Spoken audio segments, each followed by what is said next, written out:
This is Break Down the Wall Radio with your host, Bearj Jehanian.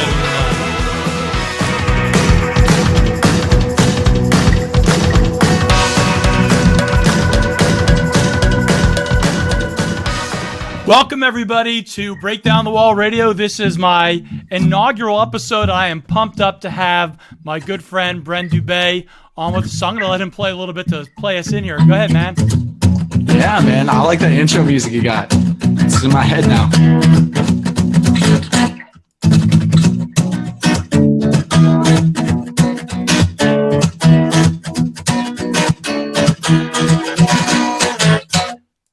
Awesome. Very cool. How's it going tonight? Oh, good, man. Good, man. First episode. You got music. You got guitar. I'm happy to be here, man. I got the right guy, too. I got the right guy for the first episode. This is awesome. Thank you so much. For some people might be tuning in and think they're going to see John Leslie Brown on with me tonight. He had a little bit of a conflict as far as the flight was concerned, so he will be here next week.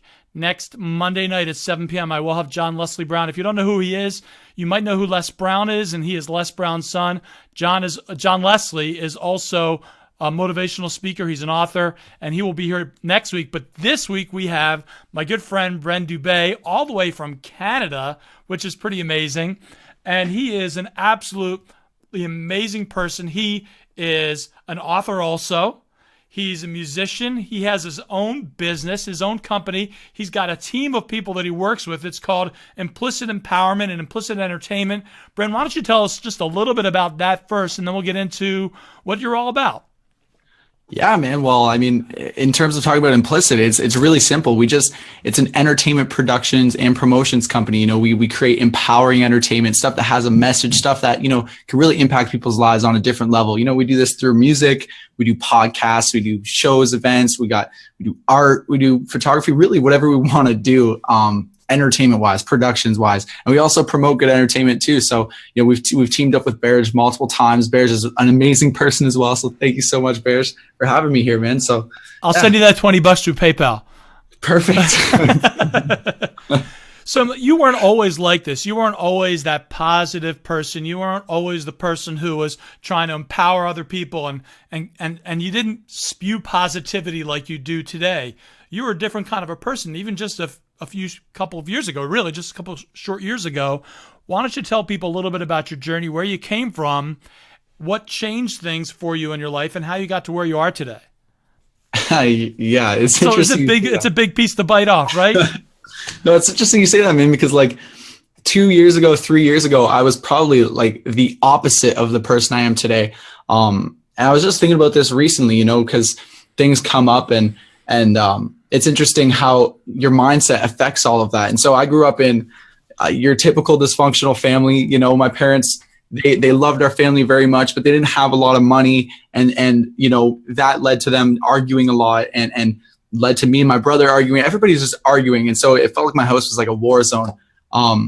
But, you know, I managed to really find peace at a young age. I think about 9 years old, my parents bought me a drum kit.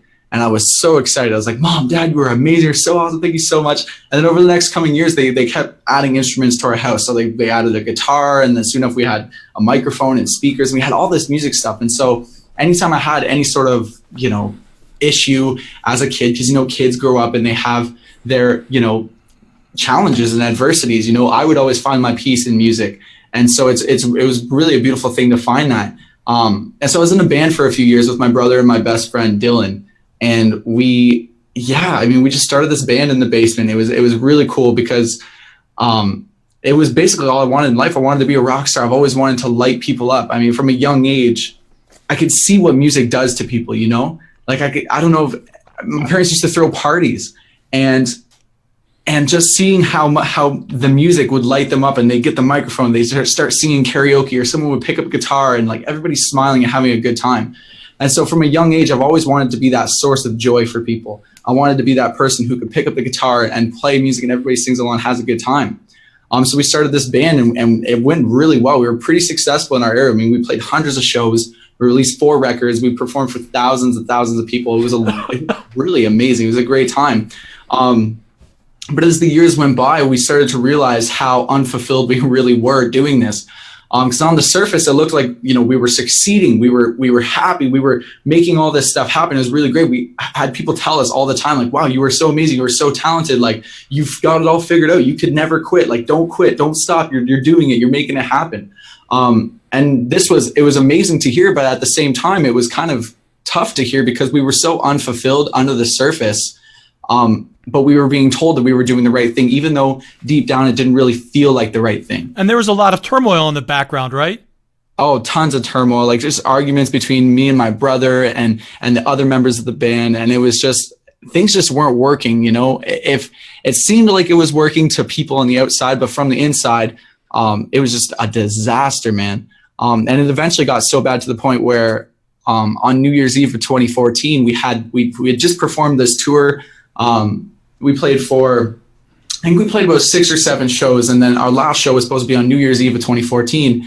And the day before, my brother called me and he says, man, like, things haven't been great in the band, and like, I'm going to have to quit the band. I hope everything's cool, but like, I can't be in the band anymore. And I freaked out on him. Like, I told him I hated him. I even told him I'd kill him.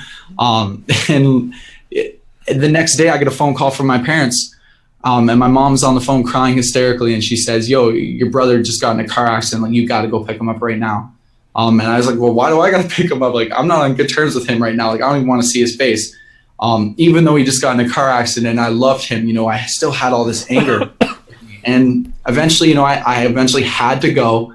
And so I went to go pick him up. The whole way there, I'm thinking to myself, like, what a terrible person I am. Like, how could I treat my brother so poorly? Like, what if he did just die in that car accident? And the last thing I said to him was, I would kill you.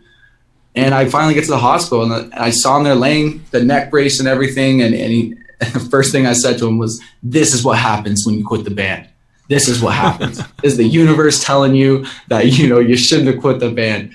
And I wasn't being completely serious. We had a little chuckle, and thankfully, thank God, he was okay.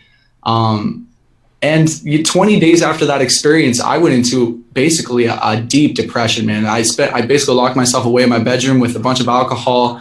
I got weed, I got video games and Netflix, and I just like indulged and basically was just distracting myself from all the feelings I felt inside, all that hate, all that basically self-doubt. And I had no self-worth at that point. It was so rough. But my brother, ironically, at the same time, he was going through 20 days of like an amazing transformation. He locked himself in a room, was reading books, getting into personal development.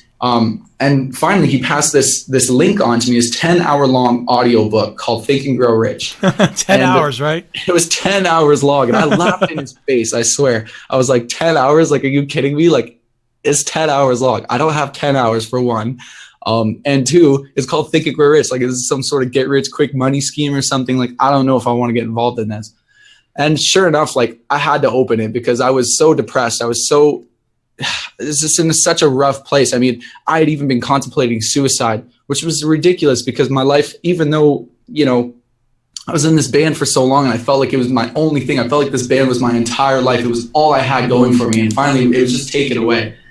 And so I picked up this book, and it basically just snapped me out of everything. It just snapped me out of it. It explained exactly how I'd been living, exactly how messed up the things I've been thinking was. And it wasn't only telling me what I was doing wrong, but it was giving me hope and possibility for what I could be doing right and what kind of success I could have in the future. And it talked about all sorts of different successful people who have gone through incredibly terrible adversities, like some that I would consider much worse than my own. And they've risen above, and they've been able to create even more amazing things. They'd be able to break out of that with total strength. And so that to me was super inspiring. And over the next few months, I would just study this, man. I'd listen to that audiobook like 3 or 4 times. And then I moved on to listening to other teachers. And I discovered teachers like Tony Robbins, people like Ralph Smart. Let's see, I got all sorts of books here. I read some Dale Carnegie, Tim Ferriss, like all sorts of these amazing teachers and speakers who were basically just helping me to reshape my mind and kind of reprogram the way I thought about my life and the way I thought about my future. And sure enough, man, I started making changes. I was a heavy alcoholic before any of this. I was a heavy alcoholic, and I managed to quit drinking, like just cold turkey one day. I just said, screw it. Like, I'm not going to do this anymore. And it's probably been over a year or so now since I quit drinking, which for me is a big deal. Cause like I said, I was like an alcoholic. And so for me, I was really proud to make that change. And I started shifting my diet. I mean, it was 60 pounds heavier than I am today. And I started, exercising consistently. I took on a strict plant-based diet and lifestyle. And I just started seeing things shift for me, man. It's like, and all of a sudden the people around me were starting to see this transformation I was making, and they were starting to get inspired. And as I started to see the people around me create changes in their own lives and then credit me for helping inspire that change, I started to think, man, like I got something going on here. Like I need to share this message. Like this isn't just something that could help me. This is something that could change people's lives. And so I started this company with an amazing team of people. My brother's one of them, Andrea, Julie, a whole team of people who all had this common vision of like, we want to build a business around what we love. And we also want to build a business around not just what we love, but what we have to offer to other people, how we could help other people and have a real good positive impact on the world. Because at the end of the day, I had made all these positive transformations for myself, and I felt like, man, like I'm really feeling good about myself now. But then I look around and see all the suffering around me. Like, man, this person's suffering and this person's suffering and this person, and like, what can I do to help them in some sort of way? And so that's basically what the past 6 months to a year and a half, 2 years of my life have been about, is just how could I be the best possible version of myself so that I could take that into other people's lives to help serve them as well. That's an incredible story. And there are so many points in that story that make me want to ask so many questions. We don't have that much time, but I do want to ask a couple specific things. So you mentioned reading Think and Grow Rich and several other books. Was there a turning point when you were reading those books? Was there something that happened, a quote that you read, a chapter that you read, a story that you read in one of those books that made you get to that point where there was a switch that turned in your brain and had you think, you know what? There's an issue I have going on here. There's a problem, and I've got to fix that. I've got to change the direction. And I want to ask that kind of in the realm of where we are today. We're in 2017, day 2. We're a few hours away from 48 hours into it, and we're at that time of year when a lot of people want to make changes in their life. So what was it that impacted you so that you can make a change, and maybe you could also share with other people what they could do if they really want to impact change in their life in 2017? Big mouthful, right? So many things, Bearj. I think one of the first things, and I've already alluded to it a little bit, was realizing how many of the great, most successful people, the people we look up to, people like Nelson Mandela, Mother Teresa, the great philanthropists of the world, like people who have really made amazing change or impact on people's lives.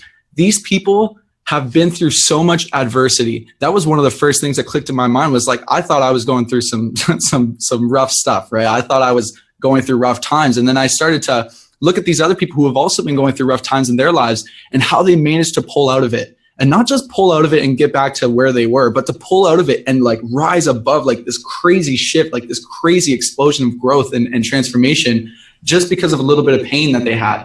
And realizing that the pain that I'd been holding on to, the hate, all these negative emotions, all these feelings, I could turn that into drive. I could turn that into passion. I could turn that into purpose that I could now take into my own life and make changes, and also make changes for other people.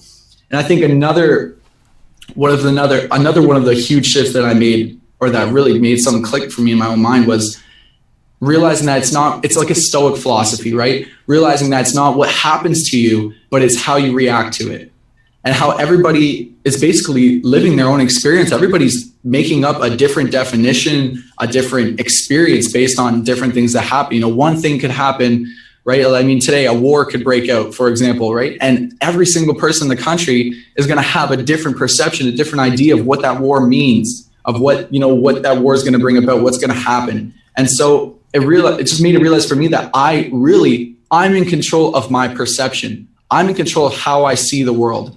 And I get to choose whether I'm going to see the world in a negative light or in a positive light. I get to choose whether or not this is the end or this is the beginning.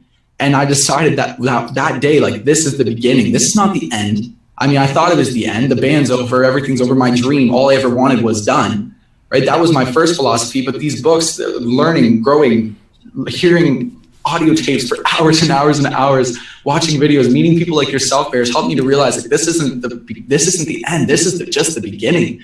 And when you have that kind of philosophy, it just wakes you up, man. It's like there's so much out there that you could have, you could do, you could create, you could be, you could experience. And it's all up to you. You make that decision at the end of the day. That word perception is so huge.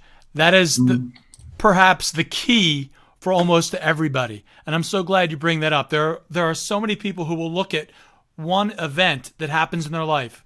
For me, I remember as a kid when we had we used to belong to this swim club. And I remember that a bunch of the kids formed this club, a kids club at the swim club, and I wasn't invited to be a part of it.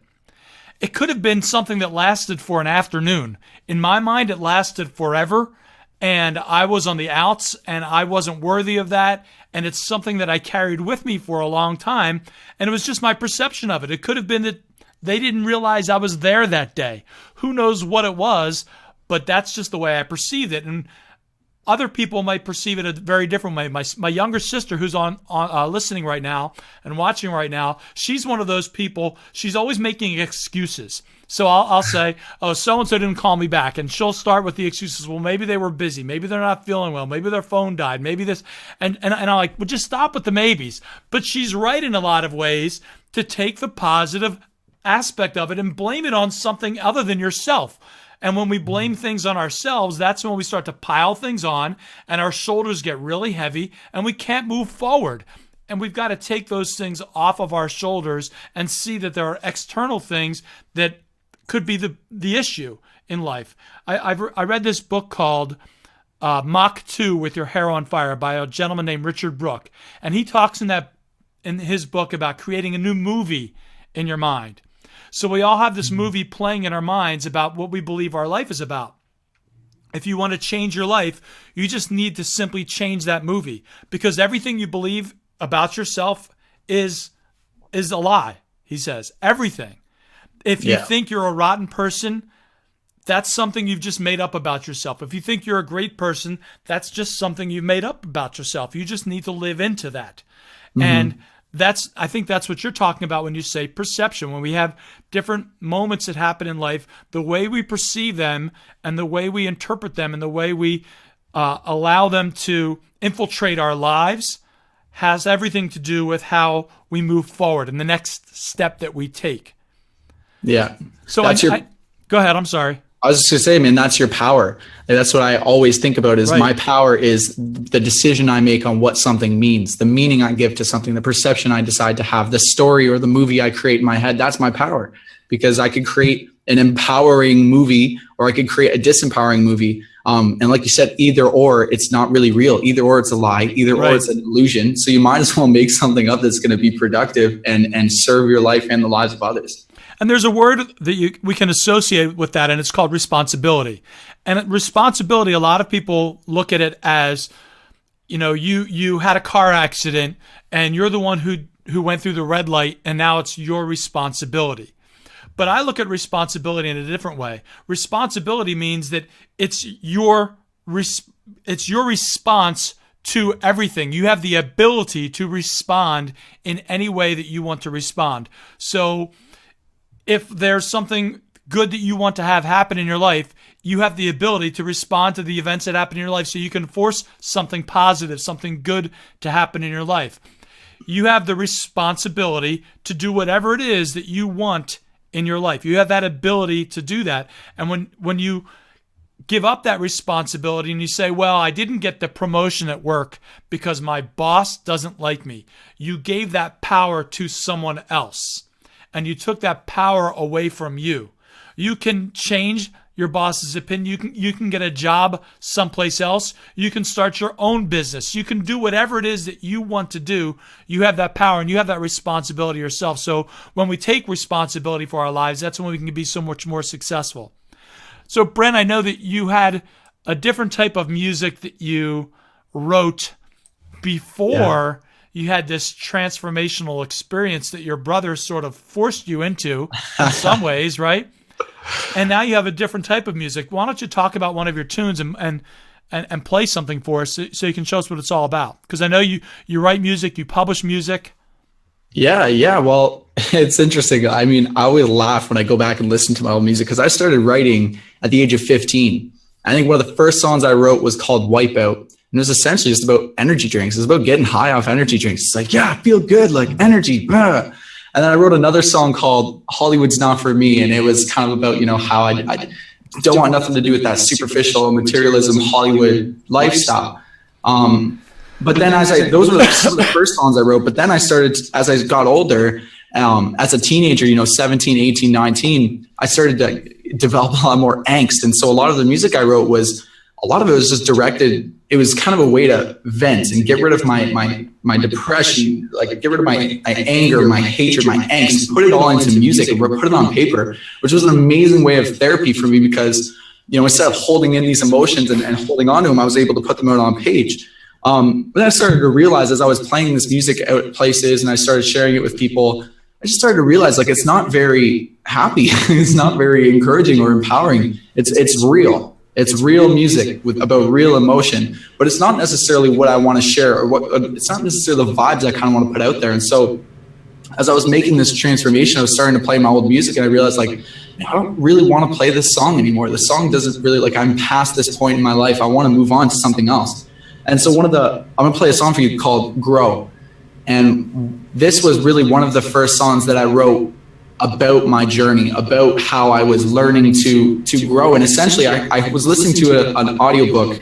I mean, when I was working in landscaping, I listened to like 8 hours a day of audiobooks because I was just like in the zone, man. I had nothing else to do. I was cutting grass. I was cutting down trees. Like, what am I going to just listen to a chainsaw? No. So I put in these audio tapes. I was listening and this line came out and it spoke to me and it said, if you don't grow, you die. And at first I was like, damn, like that's harsh, buddy. Like chill out. Like that's mean. It is true though, right? I know. I started thinking, I was like, man, it's true. Like if you look at a tree, if a tree's not growing, it's literally dying. If you look at a plant, if you look at an animal, if you look at a human being, if it's not growing emotionally, spiritually, physically, it's dying. And this might sound harsh because no matter what, your physical body's going to die. But you could still learn to grow mentally. You can still learn to grow spiritually. You can still learn to grow in your relationships and your connection with your family, with your creator, with whoever it is for you. And so I wrote this song called Grow. And it was like, I first writing it, like brought tears to my eyes because it was just like so beautiful, like how is really personal about my personal transformation and stuff. So yeah, I guess I'll just play that for you if you want. Yeah, for sure. Okay, so the song's called Grow.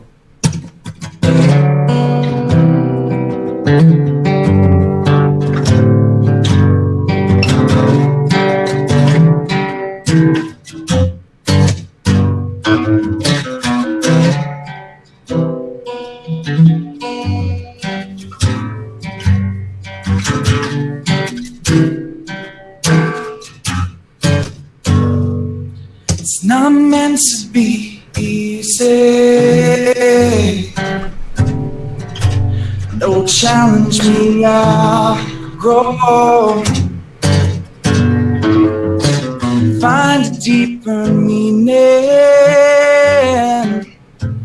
Yeah, shall you reap what you sow?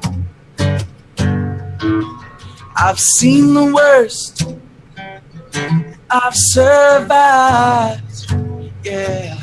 The best is yet to come, so hold on for the ride. Yeah, feel immersed, see the drive. Got a feeling that I can't hold, coming from the inside, yeah. Whoa, come alive, yeah. Love ain't so hard to find.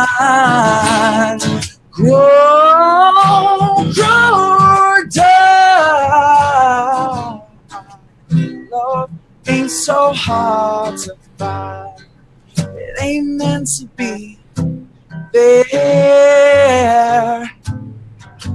No, sometimes we just fall. But it's still up to you. Yeah, you choose. But it all means and what you're gonna do. Yeah. Oh, come alive. Yeah. Love is so hard to find. Oh, don't die. Love is so hard to find. If nothing in life had any meaning,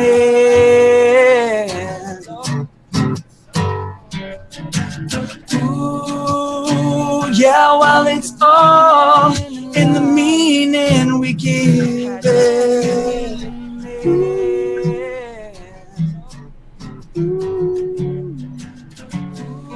Ooh, yeah, well, it's all in the meaning we give it.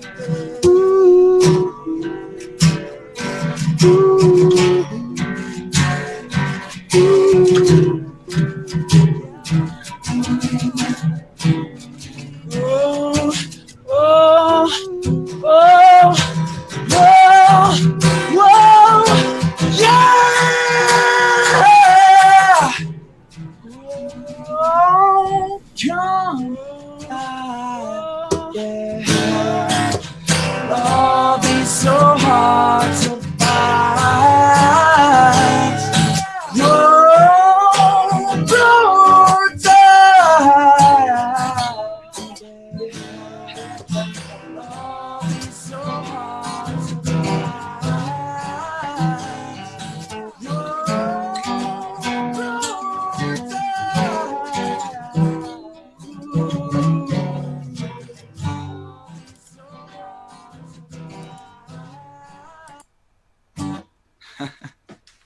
Cool. That was awesome. I don't think I've ever heard you do a whole song before. That was. Well, now you have, yeah. I sure have. That was fantastic, man. I kind of back up away from the mic there because that one part gets a little. But that's the punk rock 16-year-old punk rock kid coming out in my new music. You gotta have one song where I belt it. Yeah, for sure. That was awesome. That was a great song too. Thank you. So it means a lot to me. What inspired you to write that song? Was there something that happened? Was it more just about that whole growth thing that when you heard that quote? I mean, as far as the words are concerned, is there anything else that goes into that song for you? You know, that song kind of touches on a lot of the things we talked about in this whole episode. You know, like the line in there, it says, "If nothing in life had any meaning, then it's all in the meaning we give it." And that was, you know, basically the Stoic philosophy. It's not what happens to you, but it's how you react to it. So that was a big part of it. And yeah, it's just a whole journey, man. It's like, basically it's about me discovering how if you don't grow, you die. It's really that simple to me. But there's a lot of emotion in that song when I first wrote it. Have you ever seen the movie The Shawshank Redemption? You know what? I've heard amazing things about it, but I've not seen it. It's a definite must-see. Yeah. And in that movie, one of the main characters, his name is Red. One of his quotes is, "Get busy living or get busy dying." And I think in life, we pretty much, when it comes to anything, we have two choices. And for example, living, you have a choice to live or die. There are your two choices. You can be successful or you can be complacent. You can be happy or you can be angry. It always comes down to those two choices, one side or the other side, dark and light. And we always have those two choices. And I think that, you know, you make a really good point with what you wrote in your music and that song. That's what it's all about. It's about one thing over the other. And you made that choice about a year or so ago to grow and to not do the dying part, to do the growing part. And I think it's really it's a big credit to you. It's a big credit to your brother that you were able to fight through that and figure it out, because a lot of people never ever figure it out. They get into this place of normalcy and they live there and they're afraid to step out of that. And I think it's really fantastic that you're able to do that. So is there another song you'd like to play for us? Yeah, sure. You have something is there something you're getting ready to release now that maybe you want to share with everybody? Actually, I just played the one. That song right there is going to be my next single. So you guys got a sneak peek for y'all. Awesome. But actually, I'm going to play my debut single. I released this somewhere, I think it was September or October or something. And this song's called Let Go. And this is another song. I think I had originally written this song far before the band broke up or any of that stuff happened. But I didn't revisit the song until after all of that experience. And I kind of rewrote the words and gave it a new meaning. And the song's called Let Go. And I don't want to tell you what it's about. I like to do this. I like to let you kind of listen to the words and create your own meaning. And then maybe after the song, I'll tell you what it means to me. And guys, while you're listening, if you like this, throw some hearts up there. Let Bren know how much you like this song. If you have any questions for Bren or myself, you can throw those in the comments there as well. And we can definitely have a little conversation. Yeah. I would love to see those hearts. I could tell. I'm on the stream, so if you heart me, I could see it. Awesome. Here's a little more of Bren Dube. The song's called Let Go.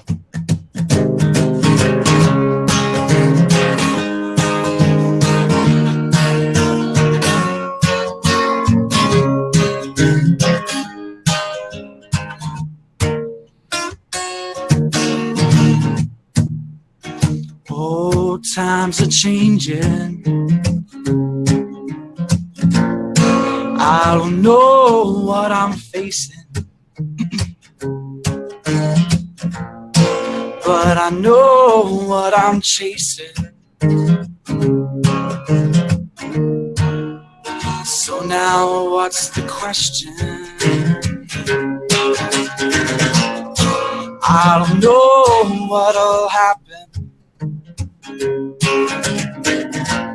All I know is that I'm thinking all my life I've tried to make the best of all of my time. All my life has by. Oh, and I don't wanna let go.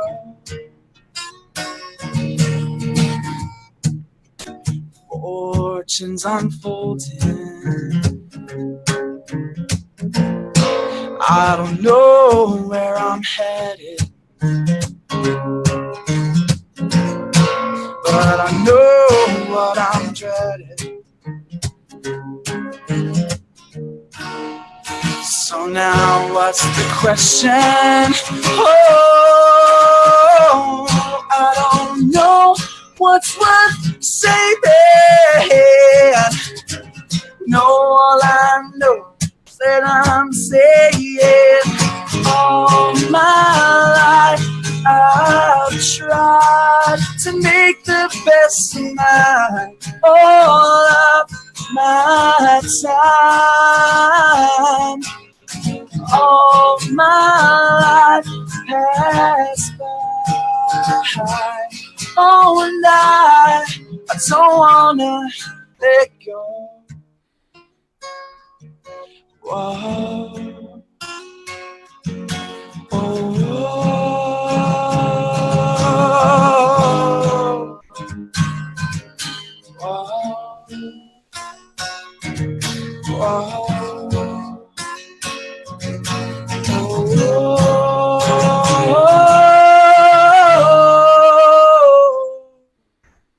All my life I've tried to make the best of all of my time. All my life passed by. Oh, and I don't wanna let go. No, don't let go. No, don't let go.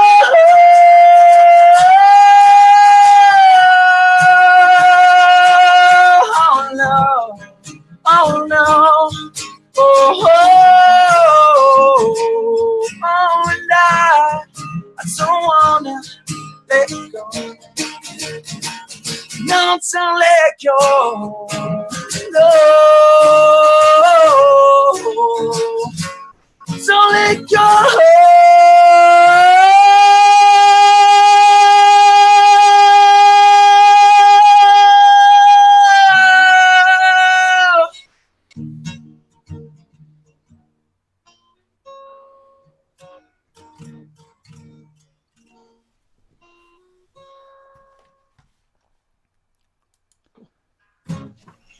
Awesome. Cool. All right. I gotta put this thing down before I get too into it. That was great, man. I love that. So, how can people listen to your music? How can they buy some of your music if they want to do that? Tell people a little bit about your book and books, actually. You know what? They could subscribe to this podcast. Because me and Bearj are always working together, always podcasting together, doing different things. So you can find me on social media. I do Facebook, Instagram, Snapchat, Twitter, YouTube, all that stuff. So if you find me on social media, message me. And if you have any questions, if you want to figure out where you want to find my songs, it's all on YouTube or it's on social media. You can also find me at Implicit Entertainment, Implicit Empowerment, Implicit Records. Those are all things that I do as well. Yeah, and this this year's gonna be crazy, man. I'm coming out with my new record sometime in February, and my record's gonna come out alongside a book. So I'm also writing a book about the songs, about kind of my story, what led me to write these songs, and kind of what led me to where I am, like why I am who I am today. And also it's kind of a secret, but like I'm gonna tell you guys because you guys are cool. We won't tell anyone. Don't tell me. But we're going to be coming out with like a new book every month for the next 12 months with Implicit Empowerment. So we've got a bunch of different authors, including myself and my brother, and we're working together to create this entire series of books. So every single month, we're going to be coming out with a new short ebook about how to master a different area of your life. And January is all about how to basically master anything. It's about how to master the skill of developing skills, how to master the ability to learn. And that's going to be coming out over the next 12 months. We're having a new book every month, plus the record, plus the book that's coming along with my records. Like that's like 14 books or 13, I don't know, so many books. But I love it, man. I'm so excited to just put that out to people. You know, I mean, ever since I started podcasting and all that stuff, I've just met some amazing people like Bearj and have been able to connect with all sorts of amazing people. So if you like the music that you hear, if you like the message that I had to share, and if you like Bearj, subscribe to our stuff. I'd love to keep in touch. So, Bren, you already wrote one book. You and your brother Cam wrote one book already. Yeah. What's that called? How can people get that? I keep forgetting about that, Bearj. Thank you. Yeah, me and my brother co-wrote a book called Psychology: How to Get What You Want by Understanding Why We Do. And it's a great book you find on Amazon.com. Or Amazon.ca or Amazon.uk or whatever country you're in. And it's a great book. It's all about psychology, all about your mindset, how to simplify. It's kind of like a practical psychology. It's stuff that you could easily apply today to create change in your life. And that's what I'm all about, man. Change in your life. So my older sister has a question for you. She said she wants to know, what advice do you have for millennials who may lack confidence and be fearful of taking chances? Oh man, that's a good one, man. Millennials, I would say, I don't think it has anything to do with what generation you're from. It's really the same for anybody. I would just say, like, get educated on the opportunity that we have today. Like, because once I started educating myself, and not like I went to school or anything, I'm most just self-educated. I didn't go to post-secondary or anything, but if you study the greats, you study the successful people, you study the people that you look up to, it really gives you a lot of hope and possibility. And so anybody, if you're feeling not confident, if you're feeling down on yourself, if you feel like you don't have a lot of value to add, I would encourage you to do some, first of all, find some self-awareness, get deep with yourself, ask yourself powerful, hard to answer questions, ask yourself the tough questions. If you can't ask yourself the tough questions, find a friend, find a professional, somebody who could help you get deep, and figure out what it is you really want, what you're good at, what you value. Because the more you know yourself, the better you well, you just feel better because you know yourself, and you also have more to offer the people around you. And I'd also add, like, look, guys, it's 2016. No, it's not anymore. It's 2017, guys. We're on a podcast right now, live on Facebook, and there's people watching this from all around the world. Like, we didn't have this not even 5 years ago. So the rate of things are changing, the rate of things are just getting better, and more opportunity is happening everywhere. I just get excited, man. Get excited. I think I'd take it back to what we were talking about at the beginning of the podcast, which is how you interpret things. Two people can look at the same thing. One person will be fearful and another person will be excited. On the opening video I have for this, you see a guy who has he's doing a selfie of himself with I guess like a selfie stick, and he's leaping off of the side of a cliff and doing a flip upside down into the water. Yeah. A lot of people would look at that and be fearful of doing it. That guy looks at that and says, this is fun, this is exciting, this is exhilarating. It's your interpretation. The only difference is the way you look at it. So is the fear you have real?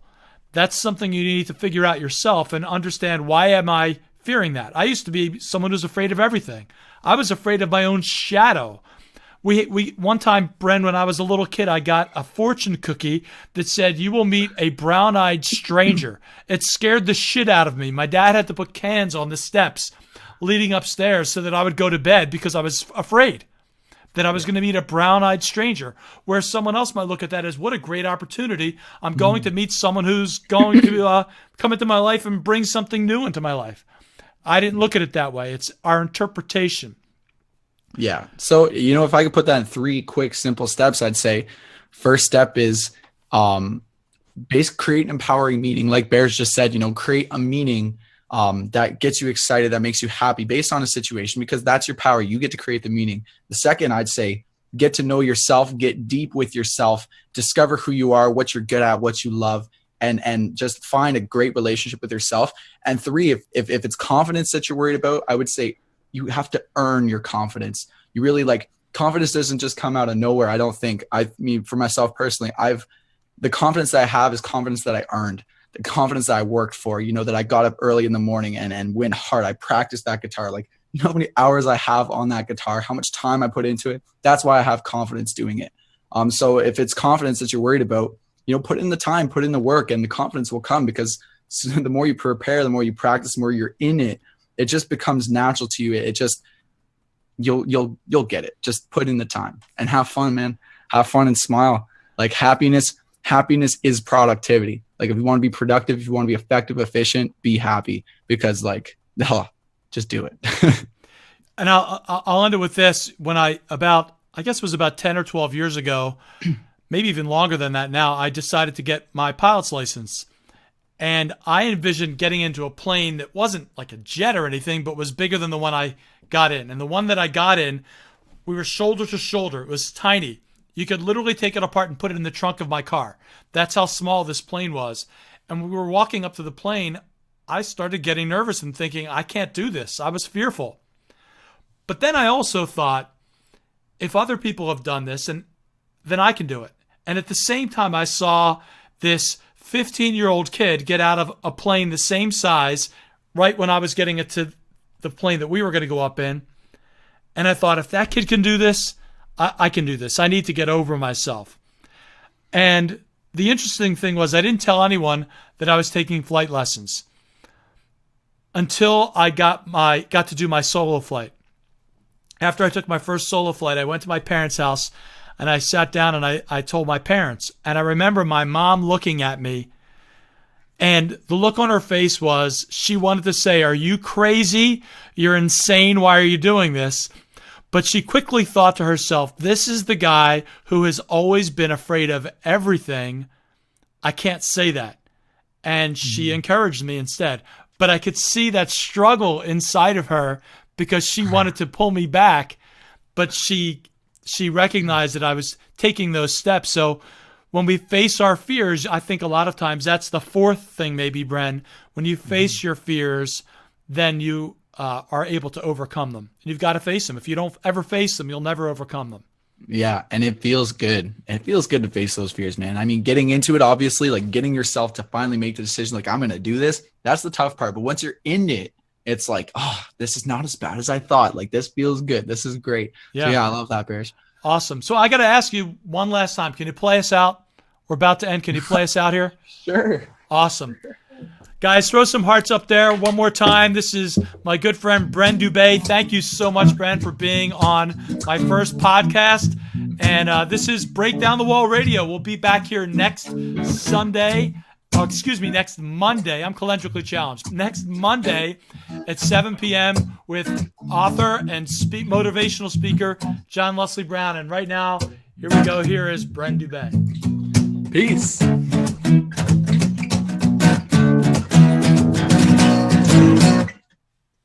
That's it.